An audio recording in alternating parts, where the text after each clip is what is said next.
Hi everyone, I've got something new for you today that I'm very excited to reveal. I will be joining Chilling as one of their narrators, meaning you can hear exclusive news stories from myself and several other very talented narrators over on the Chilling app.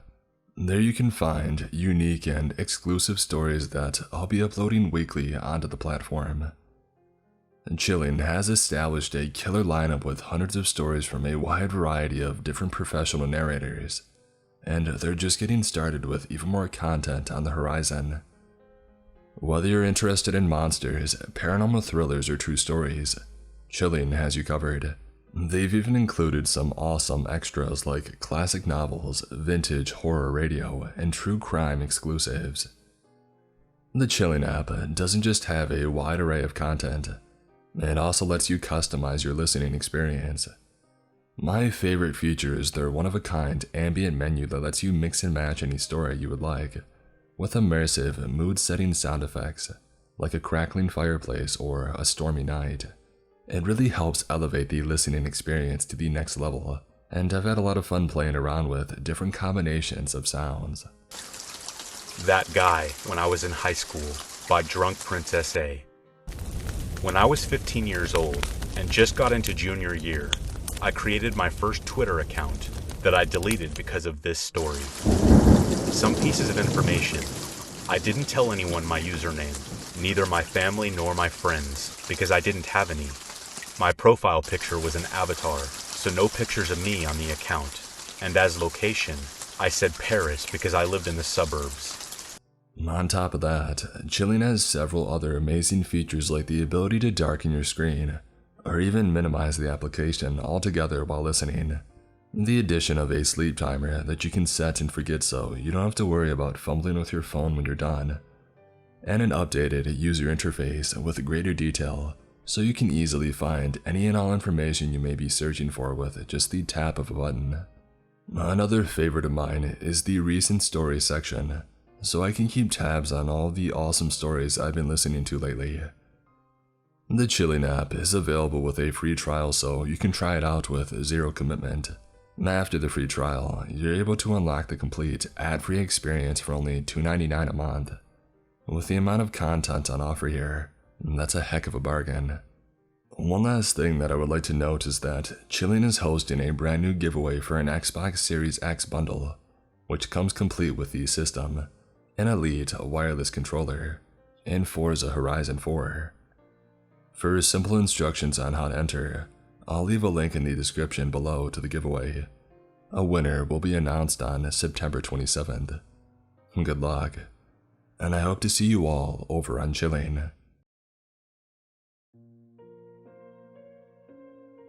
The road trip began like any other, and we sang along to popular songs on the radio, despite both of us having music app subscriptions.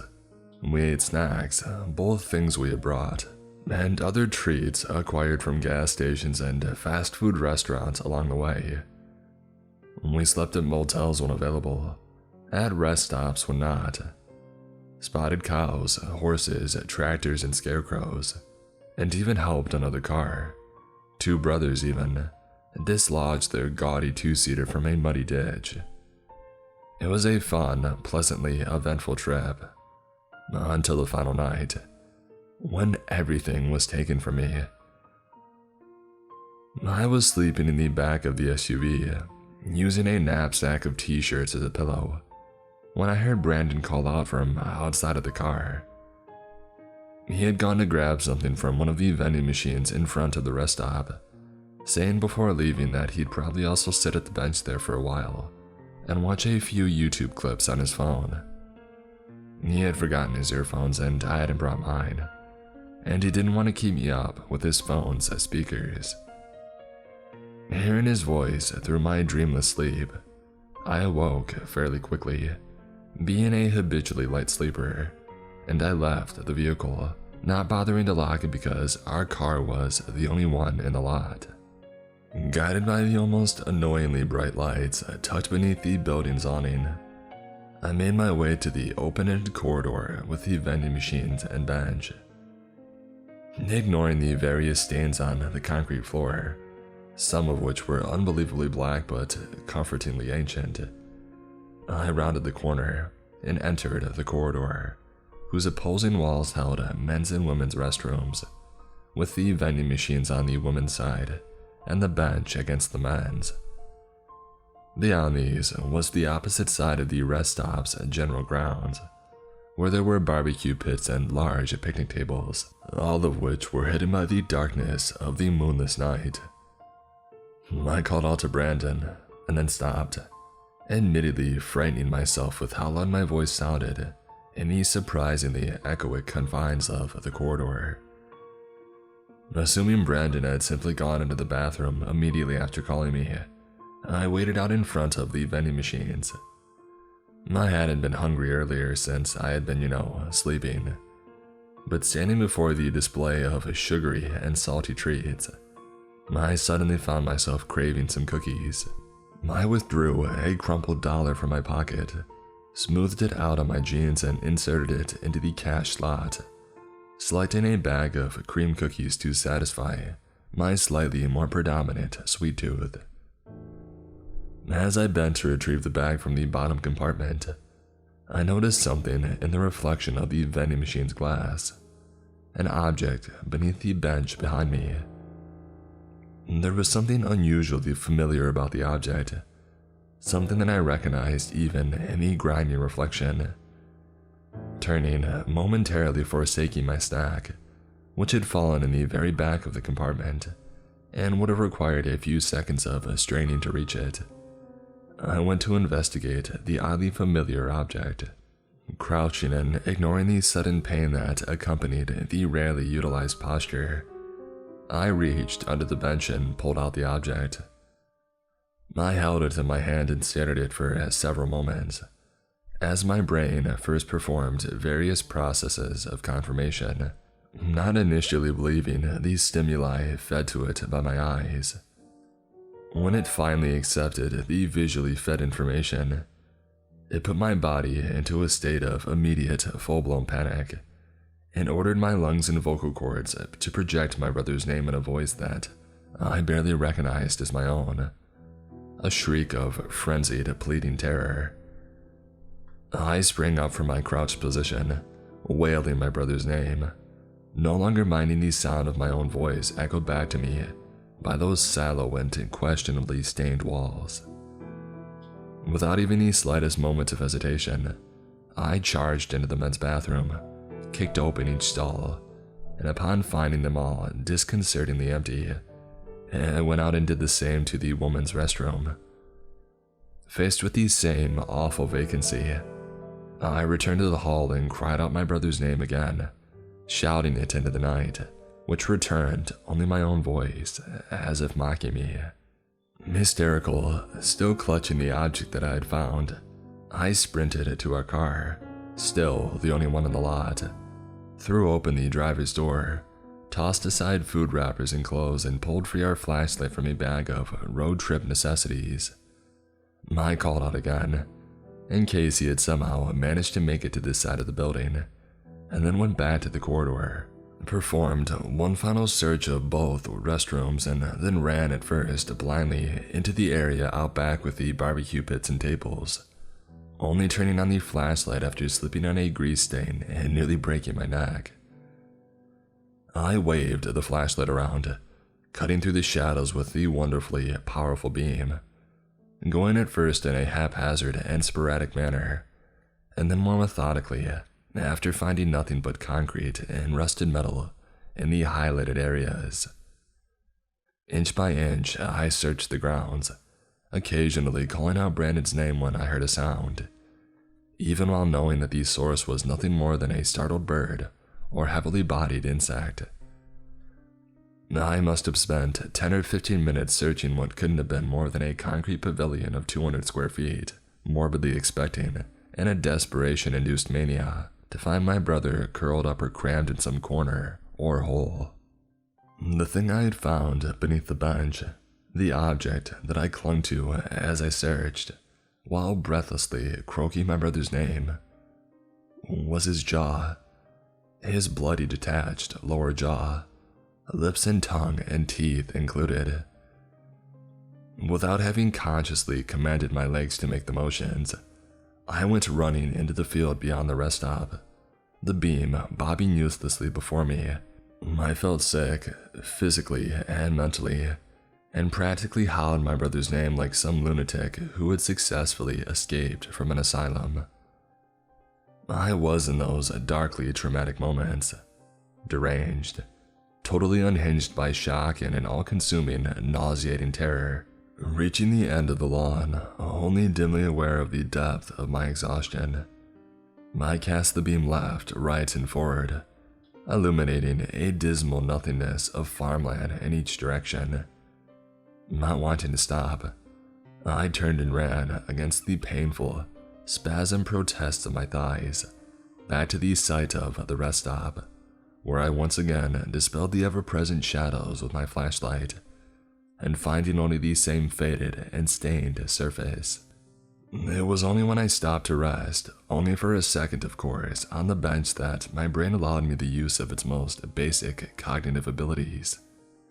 I remembered, in a moment which felt almost comically profound, that I had a cell phone, and that my brother had one as well, and that I should attempt to call him, and if I couldn't reach him, then the police. After failing to dial his number 3 times, and then failing to stop the scroll of my contacts on his name, I vocally ordered my phone's digital assistant to call him, and then thanked her with genuine, sputtering appreciation for performing the thing that she had been programmed to do. And before I could even put my phone to my ear, I heard my brother's ringtone, the default tone of his cell phone, issuing from somewhere nearby, somewhere very close. Clutching my phone in one hand and his jaw in the other, I arose from the bench and walked with a thought-dismissing dread toward the source of the sound, immediately before me. As I mentioned earlier, there were 2 vending machines. I had had plenty of water earlier in the night, so I hadn't even glanced at the second vending machine, which held only drinks. My attention had been drawn to and immediately focused upon the machine with the snacks, which had been recently and plentifully stocked with all manner of chips and cookies, and jerkies and candies and nuts. And still, even if it hadn't been, even if there had been nothing but a solitary bag of cookies in that first vending machine, I don't think my mind would have allowed me to see the contents of the other vending machine. I simply wouldn't have been able to process it. I hadn't processed it in my peripheral vision while standing right next to it earlier in the night. Now standing in front of the vending machine, slack-jawed and enormously horrified, my eyes scanned each item nestled behind the backwardly hooping metal rings. Just like the jaw, it took me a few moments to really process the sight, to fully, consciously accept what I was seeing. And in that interim of incredulity, I failed to notice the appearance of the stranger behind me. I only noticed his departure, seen through the eerily clear reflection of the vending machine's front surface. Eerily clear, considering the items on display behind it. To what would have been the dismay of fathers everywhere, I carelessly dropped the costly flashlight onto the concrete and picked up the thing that had been left for me by the reflectively glimpsed stranger. It was a brown plastic bag, a bit heavy, with a note duct-taped to its front. Awkwardly, unwilling to let go of my brother's jaw, I upended the bag with my free hand, dumping its contents on the stain-ridden floor. Coins surged out and scattered, some rolling beneath the vending machines, others into the adjacently placed restrooms. At the bottom of the bag was an outfit, a familiar but shredded t-shirt, and an equally familiar, appallingly stained pair of pants. I held on to these, gripping them through the bottom of the bag. Incessantly, unmotively, I reread the note, eyed the general mass of change, and then turned again to the vending machine. I totaled the collective cost of the items, 16 in all, and then, with barely any cognizance left, began gathering the requisite coins, dumbly cradling them in my trembling fist, which I had delicately relieved of the bag and its stained contents. I then rose, faced the vending machine, whose contents had been noticeably chilled by the machine's refrigeration system, and inserted the 85 cents required for the first item in the A1 slot. I watched the item fall to the bay, stared idiotically at it for a few moments, and then turned my attention to A2. I completed this process until I had purchased every last item, and then scooped them all from the bay into the plastic bag. Bringing it to the bench, I sat down, and after a moment of utter thoughtlessness, stuttered out a command to my phone's digital assistants to call the police. It was only after explaining to the emergency operator what had happened that I finally started to cry, the tears and a total presence of mind abruptly and overwhelmingly supplanting the former numbness. The note that had been affixed to the bag of coins that read, "To get yourself a snack." The snacks being the various severed and torn body parts of my brother.